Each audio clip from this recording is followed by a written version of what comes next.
الحمد لله رب العالمين والصلاة والسلام على أشرف المرسلين وعلى آله الطيبين الطاهرين وصحابته أجمعين ومن تبعهم بإحسان إلى يوم الدين أما بعد. On a parlé de la douceur. Quelqu'un il peut être doux, mais il est désagréable. C'est-à-dire il n'est pas joyeux, il n'est pas accueillant, il ne met pas, alhamdulillah, ce petit brin de gaieté ou de joie dans la maison. Et là, on va voir comment le musulman doit être chez lui en ce qui concerne le fait d'être agréable envers les gens de sa famille. Le prophète Mohammed sallallahu alayhi wa sallam a conseillé à Jabir d'épouser une fille vierge en lui disant: pourquoi ne te maries-tu pas avec une fille vierge avec qui tu joues et qui joue avec toi et que tu feras rire et qui te fera rire? Ce hadith est rapporté par Shaykhain. Le prophète sallallahu alayhi wa sallam, il l'a enjoint à se marier avec une fille vierge. Pourquoi? Pour qu'il y ait de la gaieté dans la maison. Il joue avec elle, elle joue avec lui, il la fait rire et elle le fait rire. C'est-à-dire que le prophète sallallahu alayhi wa sallam, en disant cela, nous enjoint à ce qu'une maison elle soit ainsi. D'ailleurs, le prophète sallallahu alayhi wa sallam a dit dans un autre hadith sahih, il y a plusieurs versions de ce hadith. Celle qui est rapportée ici: toute chose exempte de l'évocation d'Allah n'est que distraction et amusement, sauf 4 choses. Parmi les 4 choses, le fait que l'homme joue avec sa femme. Dans un autre hadith, toute distraction est vaine, sauf 4. Et parmi les 4, le fait de jouer avec sa femme.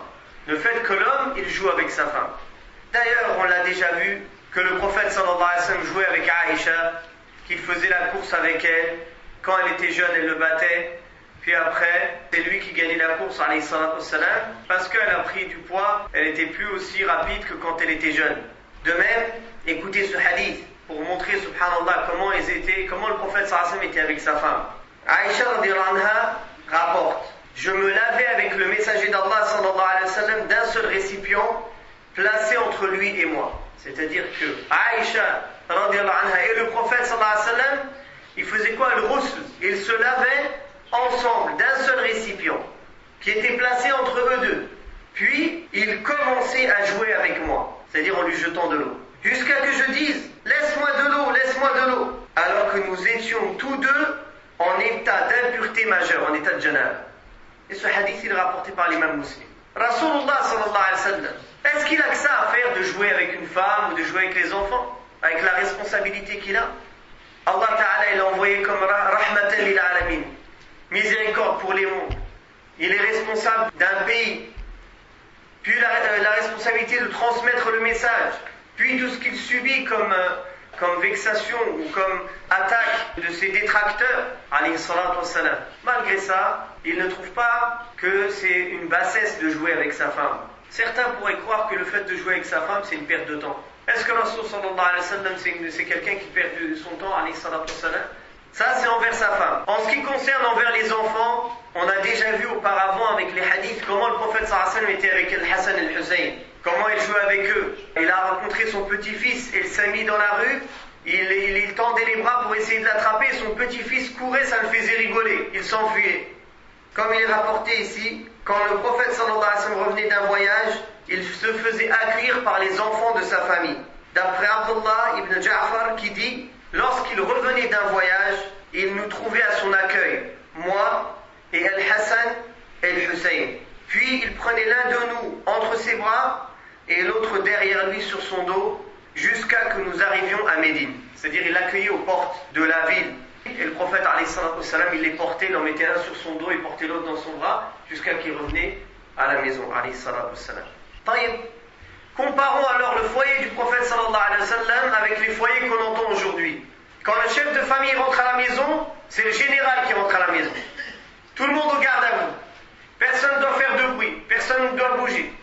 Les enfants, ils ne vont pas à la porte l'accueillir. Les enfants, ils vont se cacher sous le lit, ils ont peur de manger la asar. Il veut faire marcher sa maison comme un régiment de légionnaires. Wallah, il y a des gens, ils ont qalb qasi, ils ont un cœur dur. Ils peuvent vivre que tout seuls dans le fond d'une montagne. Ils ne peuvent pas vivre avec les gens. Et effectivement, au temps du prophète alayhi salatu wassalam, Al-Aqra' ibn Habis, il est venu, il a vu Rasul sallallahu alayhi wa sallam, il embrasse ses enfants, les petits enfants. Il dit: moi j'ai 10 enfants, je les ai jamais embrassés de ma vie. Le prophète sallallahu alayhi wa sallam, il a dit, qu'est-ce que je vais faire pour toi si Allah il a enlevé la rahma de ton cœur? N'importe qui, c'est naturel. Il voit un petit enfant, machallah, il a envie de le prendre dans ses bras. Si quelqu'un a ses propres enfants, il n'a pas envie de les prendre dans ses bras et de jouer avec eux, et de les embrasser, et de les porter, comment il est son cœur, cette personne? Il y a des gens, ils sont d'une compagnie agréable, tu aimes bien être avec eux. Quand tu es avec eux, c'est, alhamdulillah, c'est plaisant. Ce n'est pas ennuyeux. Ils ne sont pas là, assis comme ça, à faire la tête du matin au soir, ou à pas parler. Non, ils discutent avec toi, ils t'enseignent quelque chose, ou bien ils te racontent quelque chose qui est, alhamdulillah, amusant. C'est agréable d'être avec lui. Il y a d'autres gens, c'est désagréable. Quand tu es avec lui, tu entends des mauvaises choses. Ou bien il parle sur les gens, ou bien il se plaint, il fait que se plaindre du matin au soir, ou bien il critique. C'est-à-dire, cette personne-là, il faut le fuir comme la peste. Parce qu'il va quoi? Il va faire noircir ton cœur, c'est tout ce que tu vas gagner.